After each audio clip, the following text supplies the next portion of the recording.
Hello, Stacy here with Siouxland Magazine. Welcome, everyone. I hope you are having a nice evening.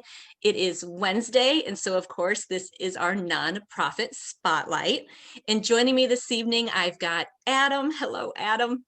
How you doing, Stacy? Thank you for I'm your time. I'm doing well. Glad to have you. So Adam is with Hospice of Siouxland, and I know so many of you out there have heard of hospice. Many of you know exactly what they do. You've had personal experiences with hospice. And of course, I don't think I've ever talked to anyone who doesn't greatly appreciate the services that they provide. It's such an important time in our life. But we're just here to go into the weeds a little bit and just explain a little bit more for those of you who might not know. And obviously, this is a really great resource. You know, I do these nonprofit spotlights to really carve out this space and time to introduce them, or if you already know about these nonprofits, to talk about something they have coming up. Maybe it's an event, or you know, on and on and on. There's all kinds of reasons, but it's great to be plugged in, and you know, that's community, right? We're all community, so to plug in and know Yeah, what's going on, and sharing these are just a really good way to get information out to others who might need it, because you just never know who's going to watch this and go, that's the information I needed right now. absolutely. So Absolutely. I'm so glad to have you joining me tonight, Thank you. Adam. Thank You you. bet. Absolutely. So Hospice of Siouxland, you guys have been around for a very long time, doing amazing things. You guys have an anniversary coming up. Yes. We do, yes. So in 2021, we will actually be celebrating 40 years of service to the Siouxland community. So we are Incredible. very grateful to be around as long as we have been, and to continue to have families throughout our community choose hospice services, choose Hospice of Siouxland to help their loved ones, as you said, as they go through what can be a very difficult end of life journey. Yeah, so let's talk a little bit about that if we can. What I really actually want to start with, why you exist. What are you here to Yeah. provide for people? And let's talk a little bit about those details and what that looks like if we can. Yeah. So we are really, hospice services are really around to provide physical, emotional, and spiritual support for those that are on their end of life journey. In order to be eligible for hospice services, you need to be suffering from a terminal illness, a life expectancy of less than 6 months, and you need to be willing to forego those aggressive treatments. So really, it's a change in focus from maybe quantity of life to quality of life and comfort of life at that point. Mhm. You know, we've got a medical director, a pharmacist, we've got a full interdisciplinary team that comes in and provides a variety of different support measures for that person as they go through their end of life journey. So, you know, and that can be very emotional, not only for the person that's going through that themselves, but also the family members. So we work very closely with primary care physicians, all the clinics throughout the community, the long-term care facilities, the nursing homes that you see around town, and just the community in general, and providing that end of life support when people, again, are ready to focus on quality of life and comfort at that stage of their life. Yeah, really well said. And so where does that happen? Is this something where they go to your facility? Do you go to them? One How of the does that greatest work? things, we go to them wherever they're at. So a lot of the times we do, again, we do work closely with a lot of the long-term care facilities. We have a lot of people that we serve within those facilities, but we also have the ability to serve people at home, which I think is one of the greatest benefits of hospice care, is that you can be in the comfort of your own home. You can be surrounded by your family members when it means most to you. And we come in, and again, we provide that special nursing care. We've got some of the most amazing staff that truly, what we call, have a hospice heart and really have that compassion for the people going through their end of life journey and the family members that are going along with them. So we provide the medical care, whether it's in the home or the facility. We provide emotional support with our social workers, and our, you know, we've got volunteers too, bereavement, chaplains, hospice aides, to do a lot of the little things that are necessary throughout the end of life journey, and to feel supported and to feel comfortable with what's going on. Yeah. And you really defined it well when you talk about the quality of the end of life care. Absolutely. Because I mean, I just think about being able to do that in your own home, right? To stay at home in your surroundings, surrounded by family. And so you provide that, and you provide so many things. The other thing I think is really great too is, we might forget everyone, sometimes that when, as like family who is supporting someone in that journey, sometimes we don't even think about all the things that need to happen and what we need to do, right? We are also Absolutely. caught up in our grief. And so you're trying to care for that person. And this is another thing that you guys do beautifully, is the fact that you have so many resources and this team of people. You're also plugging in and really um, helping them to navigate through it and to know sometimes what's needed before they even know what's needed. Absolutely. And that goes through all aspects. That's simply maybe working through the different bills that come in as you're going through this different care. And that happens. So a lot of what we see is, being a caregiver is really a difficult job to have too. Is, not only are you having a loved one that's nearing the end of their life, the emotions that come with that, but just all of the caregiving that you have to give with that. So even we have volunteer services that they will simply come and relieve the caregiver for a little bit so that person can go and get their hair done, or that person can go get groceries, or just relieve themselves for a little bit, work on their own emotional and physical needs as well as they're going through this very difficult time. So that's why we come in with the team approach. Again, we've got hospice aides that come in and they work with our patients and give them baths. They tidy up around the home.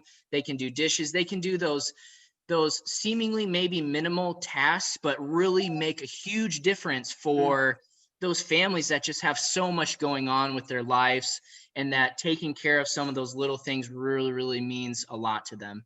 Absolutely. It does. It means a lot. So how I usually at the end, I bring up how can the community help? How can they support? And I will do that at the end, but you mentioned something, so I think it's a really good time to mention it. Now is volunteers. And I didn't even realize this until just maybe a few weeks ago, that someone could volunteer, maybe someone out there listening right now that has time on their hand, right, can volunteer and go in and help. Right. Absolutely. So again, like you said, even if it's just being there to sit beside them, uh, to, just be supportive and show love and allow that caregiver to be able to go get groceries, do whatever. So how does somebody do that? How do they volunteer? So they would need to go through a little bit of volunteer training with us. And really that's just learning to understand boundaries and, how to work with those families when they're very highly emotional, when they've got a lot going on. I hate to even say it, but the COVID pandemic has unfortunately cut our volunteer services. So Mhm. at this current time, we aren't able to send out volunteers to the patients' homes. But when we are able to get back to doing that, it's really, really a great service. And we have people that really get a lot of personal fulfillment from being able to be there, build relationships with these people, and again, be able to just sub in for a little bit and be able to watch over that person that's on our services and give that caregiver a little bit of relief to go take care of the things that they need to. And one of the biggest ways people can support us is if you've experienced our hospice services or our bereavement services or anything, tell people about it, because I think there's a lot of misconception throughout nationwide, not only throughout our community, but a lot of people think hospice services are only for when death is imminent. And Mhm. that's just simply not the case. And it's Mhm. not only the nursing care that you receive at the end of life, but there's so much more that our team can offer. And again, I can't speak highly enough about the direct care staff team that we have out there. Again, they have hospice hearts. They are truly, truly compassionate people that know what they're doing and truly care about these people as they go through their journey. Yeah, I love that you brought that up, and I want to talk to that, but not quite yet. Yeah, you bet. um, First, I just wanted to do one more thing here with where we're at, and say, I assumed that we were going to have this conversation about COVID and that those volunteers Yeah, weren't going to be able to when I asked that. And that was going to be my next question is, well, what about with COVID? But I sure. think it was still good to bring it up now. And the reason for Absolutely. that is because so many people are at home right now, right? We're staying home, we're Yeah, staying in, we're doing a lot of reflection. And so I think by just planting that seed now, even though we can't volunteer in that capacity at this moment, this is a time where we can really just, again, plant that seed, think about it. And then when the time is right, then we can all step up and we can help in that way. absolutely. So Absolutely. thank you for sharing about that. And so the next thing would be is, so what if, so you mentioned that with the hospice, that it's that last 6 months, it's terminal, they're not taking action to have more a length of life, you're saying, right? Yeah, Um, but then there's the distinction of those who are still yeah, fighting but still need help, right? So that's a absolutely. different type of service that you offer for those who are still moving forward but they're struggling and they just Yeah. need that care and that support. So can you talk to us a little bit about what that program is and what that looks like? Yes, ma'am. So that would actually be our palliative care program. And again, the main difference between our palliative care and our hospice program is that, as we alluded to before, to be on hospice services, to be eligible for that Medicare benefit, you have to forego that aggressive treatment. Whereas when you're on our palliative care services, you can still do those different aggressive treatments. And our palliative care program is really about symptom management and having an extra set of eyes, and to really increase the quality of life, and to decrease emotional distress too. Because they're going through a lot of the same things that we see with hospice patients too. They're battling a serious illness. Just alluding to maybe cancer treatments. Chemotherapy really takes a lot out of you as you're going through that. So it's really just a lot about symptom management, building relationships with those patients and their family members, building a level of trust and comfort, and just, again, being an extra set of eyes. So they don't have to maybe rely on their primary care physician quite as much. They can call us, and we've got a nurse practitioner, we've got nurse, social worker, chaplain. We've got a full team for our palliative care program as well. So again, we get that full team, physical, emotional, and spiritual needs met for that palliative care program too. Mm-hmm. And so I just want to understand this a little bit better, if you can Yeah. bear with me on this. So if they are still going through aggressive treatment, there is Yes. clearly hope, right? Yes. That Yeah. they will overcome that. So it's not always end of life care then, correct? So That's there correct. is actually support that you guys provide for those who are going through these aggressive treatments with the hope that they will Yeah. survive and thrive. Absolutely. Yep. So yes, so they can be any age, any stage of their illness as well. Again, we're just there to have an extra set of eyes, provide that extra little bit of support. And it's free of charge to anybody and everybody. That's actually Mm-hmm. one of the things that our fundraising, our fund development program supports, is our palliative care program, and making sure that we can provide those services for free, because differently from hospice, that is supported through Medicare. It's a Medicare benefit. Palliative care is not. So that's where the fundraising dollars come in to really support that, again, for all ages, all stages of that illness. Mm-hmm.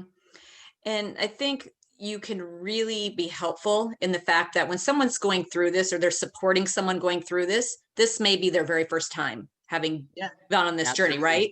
But you guys support people on this particular type of journey over and over and over again. So you guys really understand how to navigate through it. And I think that's really where you guys rise in this whole situation, is the fact that you know how you can help Mhm. them with that information to make it so much easier. Absolutely. And Mm-hmm. just as you alluded to, we've got a lot of very long tenured staff that have been doing it for a long time, that have been had the ability to serve a lot of patients throughout their time here. So they've seen a lot of the different things that come along with illnesses and the different stages of those illnesses. So they're really experts in what they do, and they're so great at communicating with families at the different stages of end of life, what they're seeing, and just being open and honest with those families as they see, as their family member goes through illness. Mhm. And this is free, you said. So would Yes. someone just reach out? They would call or go to your website to find out how Yeah. to do So that? there's a variety of ways that we can get a referral. A lot of the times it comes from their primary care physician.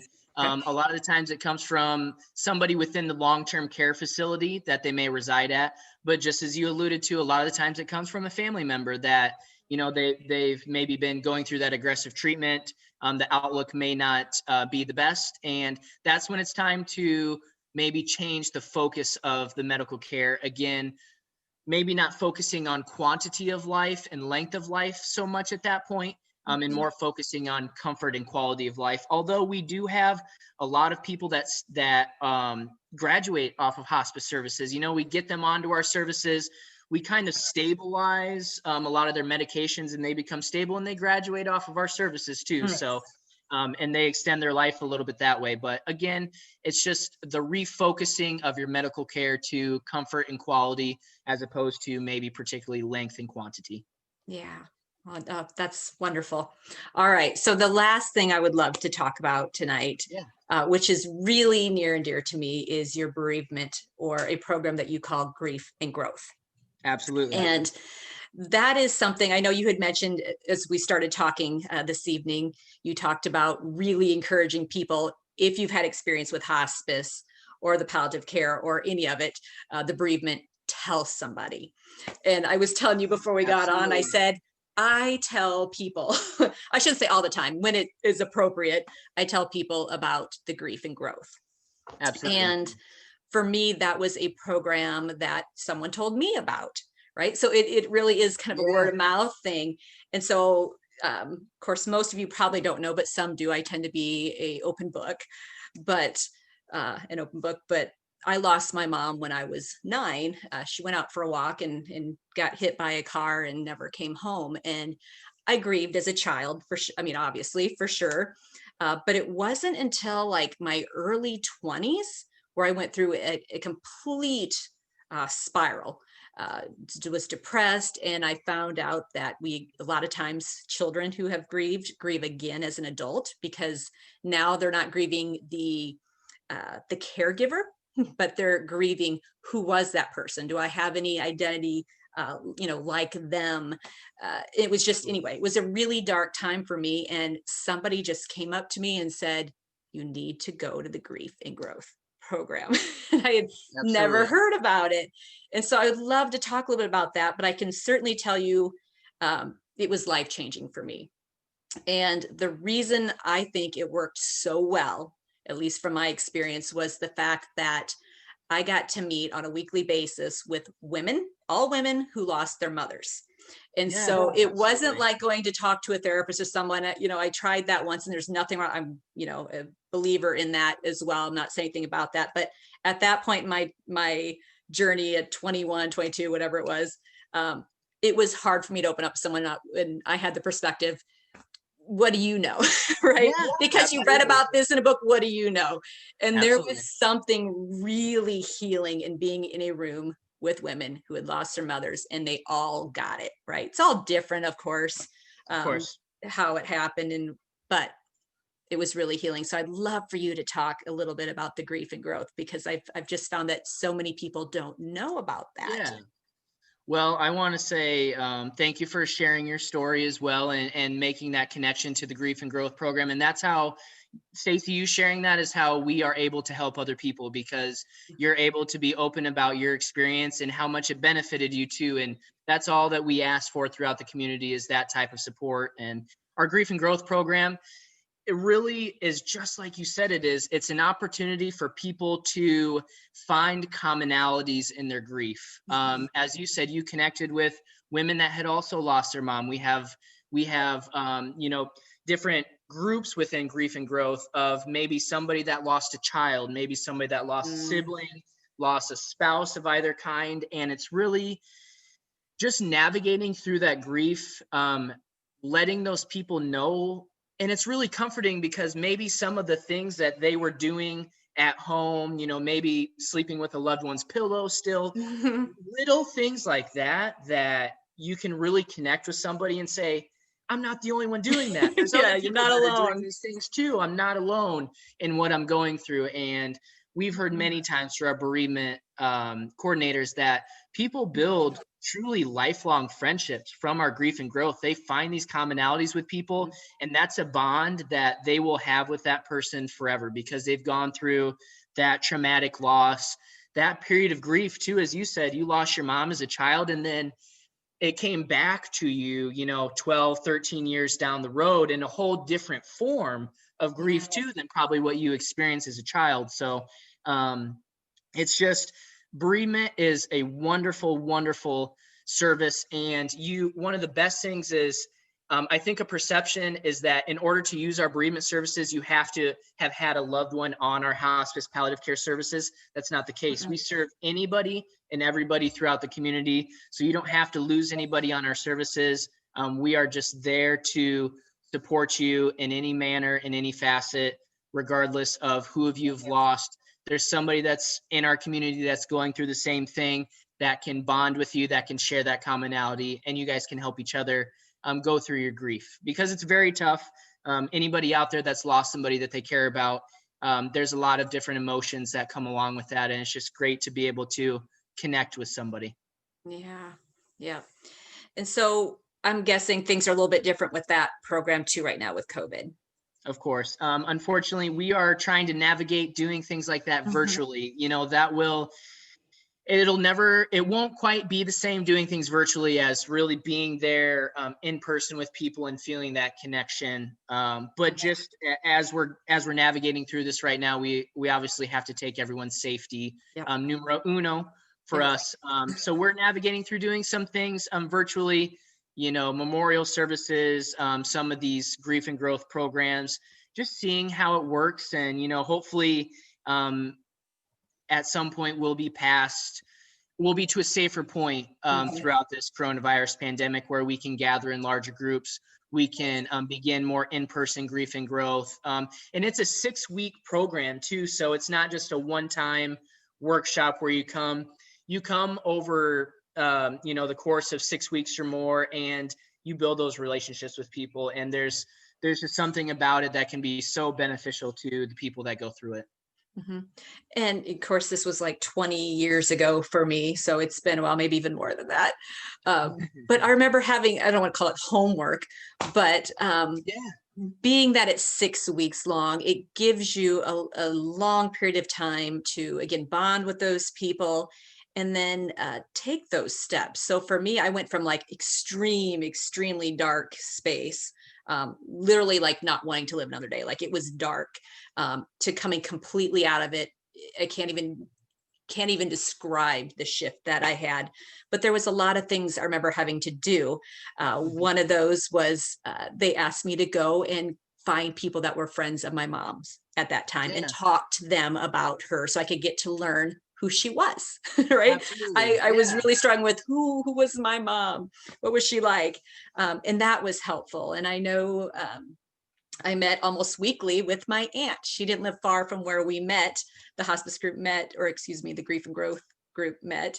And so I'd finish that off and I would drive directly over to my aunt's and she'd be waiting with the box of Kleenexes on her step and we would cry. But there's something about the 6 weeks and the Yeah. steps that you guys provide. So it's support and it's, again, homework, not homework, but the Yeah. Well, process. And so there's a lot to it. So someone out there might be thinking, oh, is this for me? I have other people I can talk to about it.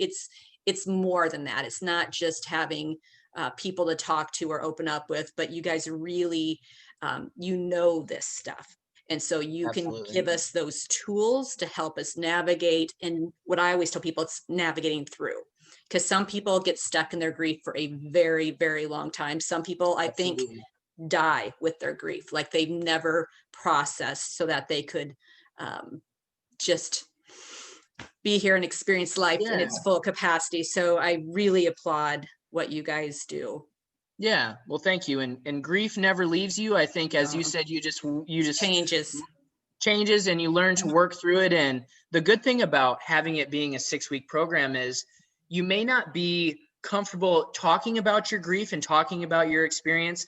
might not always be comfortable when you're first meeting with some people. So Mhm. the longer you see them, the more you see them over time, the more comfortable you Yeah. really feel to really talk about your feelings and what you're really going through. And that just gives the people around you more opportunity to help you as well. Yep. Gets easier and you just start to open up. But Absolutely. yes. Well, again, thank you. I appreciate all the things that you guys do. So the Absolutely. three main things, right? Hospice, Yeah, hospice, palliative care, and your bereavement program. All three are absolutely. fantastic. Thank you so much. And so we've kind of talked about this all throughout, but let's just summarize it real quick for everyone, how they can get involved, how they can support your efforts. Because Yeah. We can, as you alluded to before, we're always welcoming any volunteers that want to get connected on that level. And although we're not doing in-person volunteer services now, we are doing a lot of telehealth services. So, picking up the phone and just really having a good conversation with somebody over the phone helps those people that are going through that a lot too. And one of the biggest things they can do to support Hospice of Siouxland is exactly what you've done today, Stacy, is share your story, share your connection to Hospice of Siouxland, whether that's hospice services, palliative care services, or our bereavement services, whatever connects you back to the comfort that you felt with us. That's all that we ask for. Tell your friends, tell your family when these conversations come up, and maybe throughout these conversations that you have that, maybe there's somebody out there that's thinking, well, maybe I could use grief services, but I don't know. I just don't know if it'd be right for me or not. Mhm. Maybe the story that you share can entice that person to go through those grief services and really change their perspective on life, just as you shared. The same thing with Mhm. hospice. Maybe my loved one, maybe hospice would be right for them. Somebody shares their story, they get maybe a different perspective on what hospice care is, and Mhm. they are open to that decision. And we always hear one of the biggest things that people wish is that they called upon hospice earlier, and that we Yes. had more Yeah. time to care with them and we had more time to be with them. So that's all we ask, is that be a community advocate for us, share your story, help people understand the great things that our program can do for people. Yeah. Don't wait. Yeah, absolutely. Don't wait and be an advocate. I love it. Well, Most certainly. anything else that you want to share before we wrap up today? I know we've given everybody a lot of information, but I want to make sure we're not leaving anything out. No, so I just wanted to thank you too, Siouxland Magazine, for giving me the opportunity to talk about Hospice of Siouxland and all the opportunities that you're giving to small businesses and nonprofits alike. Mm. This is a wonderful service, wonderful opportunity to get people to talk about what they do and to share maybe some lesser known facts about the great community work that's going on in Siouxland. So thank you Oh, for your time. It is most appreciated. I appreciate that. Thank you. Oh, there's so much love here. All of you out there, we want to thank you guys too, because you are tuned in and you are listening and you are making a difference. And so again, I know we said this several times, but don't wait. Certainly, like, step up today and make the call or share your story, be an advocate. You never know how your words are going to make a huge difference in someone's life. So thank you again for your time tonight. And Absolutely. if you happen to be with a nonprofit and you would like to come and do one of these small, whether a small business spotlight, I guess, or a nonprofit, tonight is nonprofit night. I'll get that straight. If you want to do Mm. a nonprofit spotlight, all you have to do is go to siouxlandmagazine.com. My contact information is on the bottom of the page. Just reach out and I will get you scheduled. Would love to have you. Like we've said at the beginning, it's just a opportunity to share who you are, what you do, and how this community can plug in and support you. That's what it's all about, right? We all just need to support one another and we continue to make this community the best that it can be. So thank Absolutely. you. Thank you all of you out there. And don't forget to like their Facebook page. That is Absolutely. so important. I tell people, if there's anything you can do, I mean, it takes 1 second, it costs nothing. Like a Facebook page, because it keeps you in the loop. So when they decide to post something like maybe a fundraiser coming up or an event or something, you won't miss it. So I would appreciate that if you like their page. And then certainly if you find value in these videos, share them. We want to get the message out to as many people as possible so that we can help. All right. Well, you guys have a wonderful night. Until next time, take care and remember to find little moments of joy. Night.